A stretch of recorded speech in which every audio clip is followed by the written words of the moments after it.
There's a gentleman whose wife and children died in a tragic car accident. The dad didn't go to the church.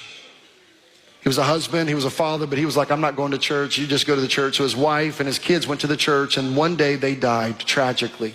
Heartbreaking. The pastor shows up at the house of now this father who's lost his wife and children in a tragic automobile accident.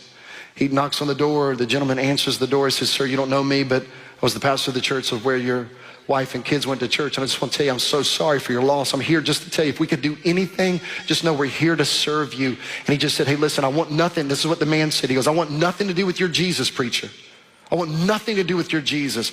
Get away from me. Never come back here. Please understand, I want nothing to do with your Jesus. And he slams the door on the preacher.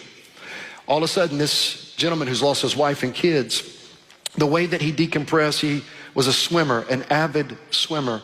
And every morning, in the twilight hours of the early morning, he would go to the local aquatic center. He would swim laps like at a YMCA. And so he went to the gym that particular morning, went into the aquatic center, and the lights were off. And he tried to cut the lights on, and they wouldn't turn on. And so he thought to himself, he looked at his watch. He's like, I got to get this workout in, shower up, and go to work. It's kind of the routine and the rhythm of his life. And he gets up on the diving board as he would typically do, and he would jump into the pool, and he'd swim his laps and shower up and go to work. But check this out.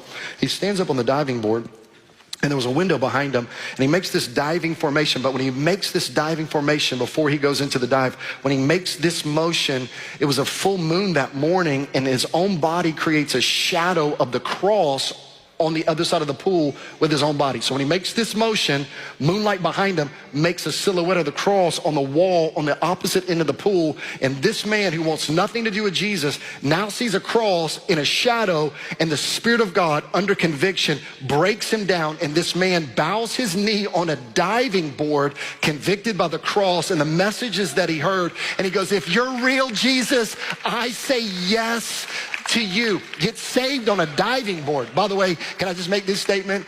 Praise be to God that we got a Jesus that'll meet you on a diving board, a red light, a stop sign by the edge of your bed, or in a service on the south side, or a service on the north side, or a service right here. All of a sudden, after giving his life to Jesus, calling on the name of the Lord, all of a sudden he hears a voice, and he thinks it's Jesus, but it's the custodian.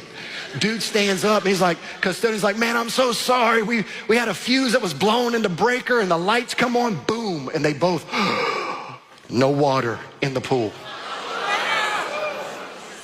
Watch this. One step away from death.